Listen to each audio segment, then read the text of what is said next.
going on, everybody? It's your boy SBJ here with another video, wrestling related post. This was going to be a WrestleMania review. So I watched WrestleMania and I had a lot of thoughts, but I realized everybody is doing WrestleMania reviews, and I also wanted to give myself a little bit of time to process everything that happened. Along with that came the realization that the Monday Night Raw after most WrestleManias is crazy. Whether it be good or bad, it's always something that usually shakes things up. So I decided I was going to watch Raw before I did my WrestleMania review, and then I was going to review both of them together. But after watching Raw, I had so many questions that I'll never get the answer to. But because of those questions, I'm going to be doing this new thing for me. Instead of reviewing wrestling, I'll be giving my view on the overall direction that WWE is choosing to go in. So, with that being said, the biggest part of the Sunday and Monday night WWE events is the new Women's Championship. It's been a long time since the women's matches got the respect that they deserved. Whether that's because there was a lack of in-ring talent, or you wanted to focus more on the sexuality, whatever the case may be, both things have happened over time. But they had a balance at one point between sexuality and actually in-ring focus. And they got away from that for a long time. And the whole diva thing, it was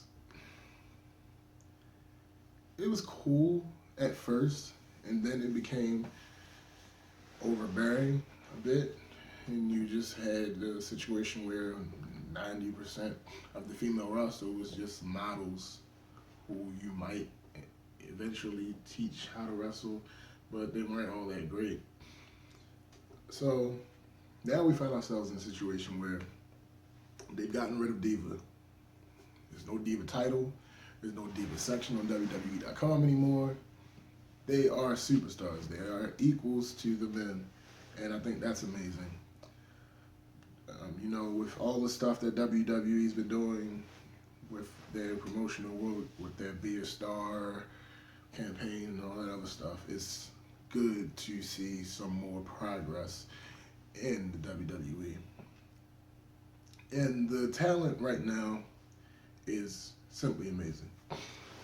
That being said, one of the big issues that I saw with this weekend of events leading into Monday was that they focus way too much on nostalgia.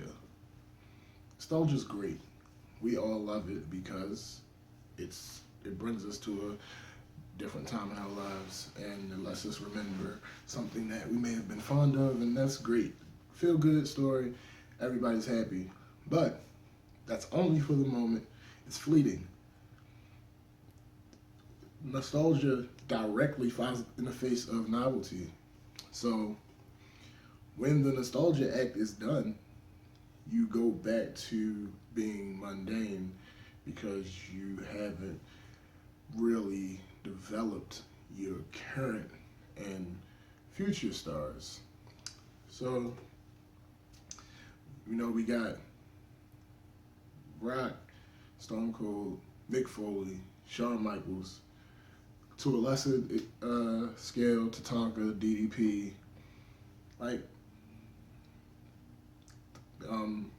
the rivalry between Shaq and Big Show that was started years ago, just Triple H was the champion. It's just so much stuff that, you rely on past. Oh, John Cena's return. You rely too much on past superstars for everything. You need to put more focus on the younger guys and the current guys that are coming up. That being said, John Cena's not even... None of them are active wrestlers right now. None of them. John Cena's technically on the active roster, but he's injured. So that was probably a good 20-25 minutes total spent on people that aren't even on the roster. On top of that, the bigger issue is, what did John Cena and The Rock do? They buried the Wyatt family. It's an up-and-coming act. When I say buried, I don't mean, that the WWE has something against these people, a personal vendetta, and they're never going to let them. No, I'm just saying it didn't help them in any way. So, John Cena and The Rock buried the Wyatt family. The three legends with the League of Nations, I got that part. That's good guys versus bad guys, and that nostalgia piece was great. It was something that we really don't get, so it's not as much of an issue. We've had Cena ram down our throats for a while, and Rock has been back for a while. We didn't see the other three. We don't see the other three that often, especially not in the ring doing things. And you have Stone Cold stunning Xavier Woods. Why? What was the point? How did that help at all? They're supposed to be faces. Luckily, they're so over that it didn't affect them negatively, but they're supposed to be faces. So why is one of the biggest faces of all time using his finisher on one of them? And the central issue that they really have is lack of foresight. Because another issue, you have Shane going against The Undertaker at WrestleMania for control of Monday Night Raw.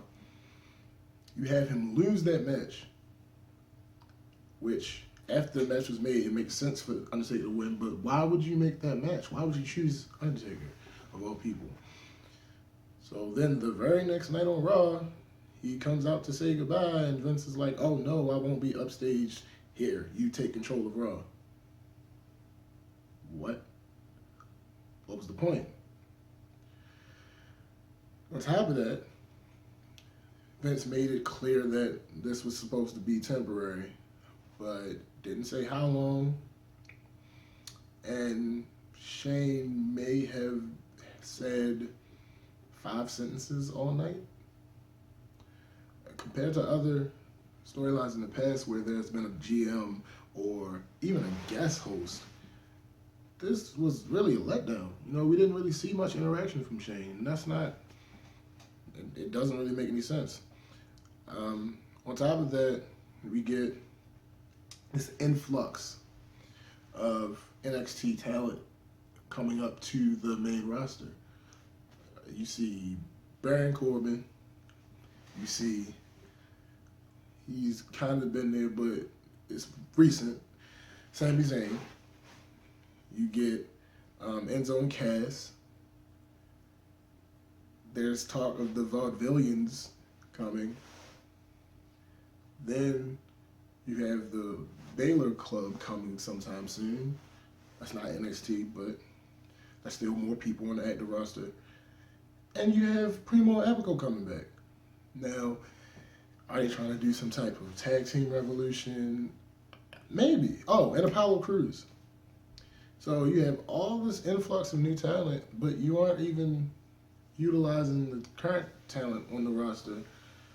So it's kind of hard for me to get excited about that because, you can look at a Kevin Owens, but then you can look at a Tyler Breeze. I'm pretty sure there are more examples of people that came up even before the big rebranding of NXT. People that came up from developmental and they came up too soon, or no, it's usually not they came up too soon. It's usually that WWE doesn't have a good idea of what to do with them. And it's like I said, it's already so many people that are underutilized. You got Cesaro's return, and he's been underutilized the majority of his WWE run. So I'm going to be optimistic. I hope that what they're doing is somehow they work it so Shane is either in charge of Raw or SmackDown permanently, and we get a brand split. Because that's the only way I see all of this working. The action was pretty good. Oh, I don't like the fact that Sami Zayn was in the Fatal 4-Way match and then got taken out. Like, really, what's the point? Sometimes it's like they do swerves just for the sake of a swerve. Like, we get it. I love Cesaro, but was it really necessary to put Sami Zayn in that position where he gets hurt to the point where he can't compete? I don't know. I don't like it. But again, I hope it's the brand split coming, and if it is, then I'll be so much happier because they already show that they can't do good with what they have. I mean, you have, let's just go with the tag teams. You have the New Day,